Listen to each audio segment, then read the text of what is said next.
Hello दोस्तों, कैसे हैं आप सब।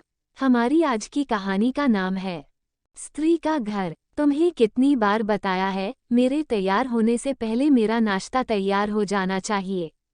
शादी के 25 सालों के बाद भी मुझे क्यों बार बार एक ही बात बतानी पड़ती है। लता, तुम्हें क्या है, तुम तो आराम से घर पर रहोगी, मुझे काम पर जाना पड़ता है। तुम हो कि हमेशा बेवकूफ़ों जैसी हरकत करती हो।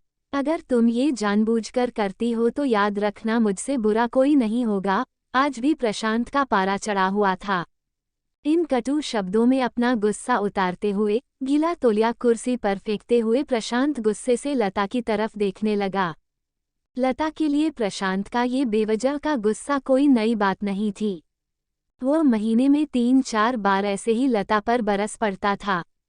पहले पहले लता उसका विरोध किया करती थी, लेकिन जब कई सालों तक प्रशांत में कोई बदलाव नहीं दिखा तो लता ने खुद को ही बदल दिया। अब प्रशांत के कुछ भी कहने से लता को कोई फर्क नहीं पड़ता था।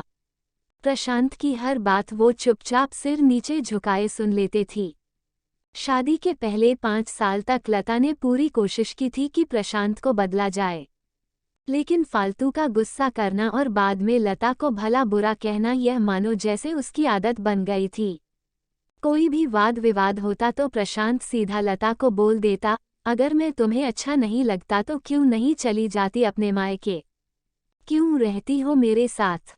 इतना सब कुछ होने के बावजूद लता प्रशांत के साथ रहती थी क्योंकि उसे अपनी बेटी की फिक्र थी।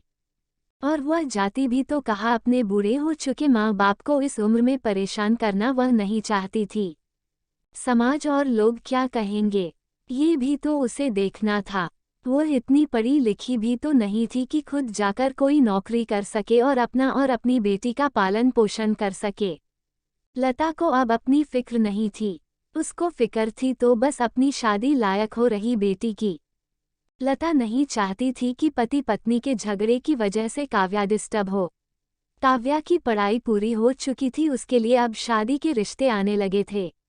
कई रिश्तों को काव्या ठुकरा चुकी थी। 2-3 महीने बाद एक अच्छा रिश्ता आया। रिश्तेदारों और पहचान के लोगों ने भी लड़के के बहुत गुणगान किए थे।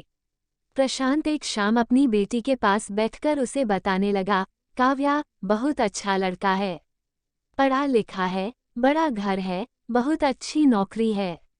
ऐसे रिश्ते बार बार नहीं आते बेटा, इस बार मना मत करना। काव्या अपने पिता से ज्यादा बात नहीं करती थी, शायद डरती थी या शायद नफरत करती थी, लेकिन आज वो अपनी पूरी हिम्मत इकट्ठा कर बोली, मुझे अभी शादी नहीं करना है पापा, मैं नौकरी करना चाहती हूँ, खुद अपने पैरों पर खड़ी होना चाहती हूँ।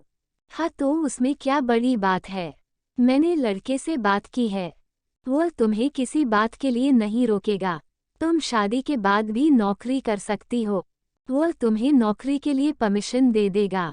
प्रशांत बोला, मेरा नौकरी करना या ना करना उसकी परमिशन पर क्यों डिपेंड रहेगा पापा। काव्या ने पूछा, मैं कह रहा हूँ ना, तुम्हें किसी भी चीज़ की कमी नहीं होगी वहाँ।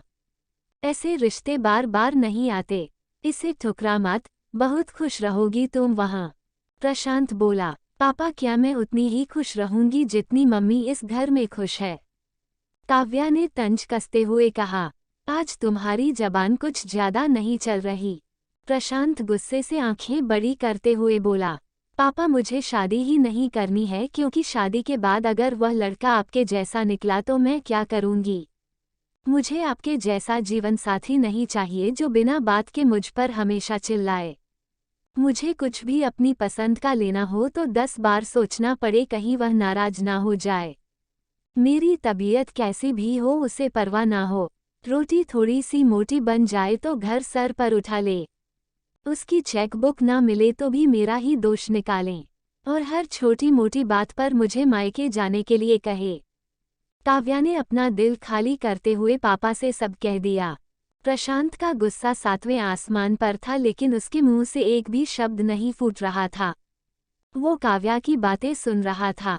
काव्या उतना ही बोलकर चुप नहीं हुई। आज पहली बार वह अपने पापा के सामने इतना कुछ बोल रही थी। पापा, आपने माँ के साथ हमेशा गलत व्यवहार किया है, आप अपने ऑफिस का गुस्सा बिना सोचे समझे माँ पर उतार देते हैं, कभी इस बात की परवाह भी नहीं करते कि उन्हें कैसा लगता होगा। आपकी बातें सुन सुन माँ ने अपना स्वाभिमान खो दिया। प्रशांत आज पहली बार अपने किए बर्तावों को महसूस कर पा रहा था। वो इतना ही बोल पाया, जो तुम्हारा मन है वो करो, मैं तो इतना बुरा हूँ ना। काव्या ने प्रशांत का हाथ पकड़ा और बोली, पापा मुझे सिर्फ एक सवाल का जवाब दे दो, क्या आप चाहेंगे कि मेरा पति आपके जैसा हो? अगर आपका जवाब हाँ है तो कर दीजिए मेरा रिश्ता आज ही, और ना है तो मुझे आत्मनिर्भर बनने दीजिए। प्रशांत कुछ भी ना बोल पाया और वहां से चुपचाप बाहर चला गया। आज उसे लता के सामने जाने में शर्म आ रही थी। चलते चलते उसकी आंखों से आंसू बह रहे थे। प्रशांत ने आज से अपने आप को बदलने का निश्चय किया। अगले दिन से लता ने अपने पति में काफी बदलाव देखा। वह सोचने लगी कि जो हिम्मत काव्या ने दिखाई है वो हिम्मत अगर मैं पहले ही दिखा देती तो शायद आज परिस्थिति कुछ और होती। अब काव्या पढ़ लिख कर अच्छी नौकरी करने लगी थी और 3 साल बाद उसके लिए एक अच्छा रिश्ता आया और उसकी विदाई पर प्रशांत बोला, बेटा तू हमेशा खुश रहेगी क्योंकि तेरा पति तेरे बाप जैसा नहीं है। प्रशांत की यह बात सुनकर लता और काव्या की आंखों से आंसू बहने लगे। हमारे समाज में औरतों को भले ही देवी का दर्जा दिया जाता है, लेकिन वो स्वतंत्रता नहीं दी जाती जो उन्हें देनी चाहिए। उन्हें बचपन से ही बताया जाता है कि वो पराया धन है। स्कूल से आने में देर हो जाए तो पिटाई मिलती है। मोबाइल पर बातें करते हुए दिख जाए या खिड़की से झांकते हुए दिख जाए तो शक किया जाता है। माँ बाप का घर तुम्हारा नहीं है, पति का घर ही तुम्हारा घर है। जीवन भर यह बातें बता बताकर उन्हें ससुराल भेज दिया जाता है, और एक दिन किसी छोटे मोटे झगड़े में ससुराल वालों से उन्हें सुनना पड़ता है कि इस घर को छोड़ दो और मायके चली जाओ। अब आप ही बताओ दोस्तों, ऐसी स्त्रियों का सच्चा घर कौन सा? आखिरकार वह किस घर को अपना कहें?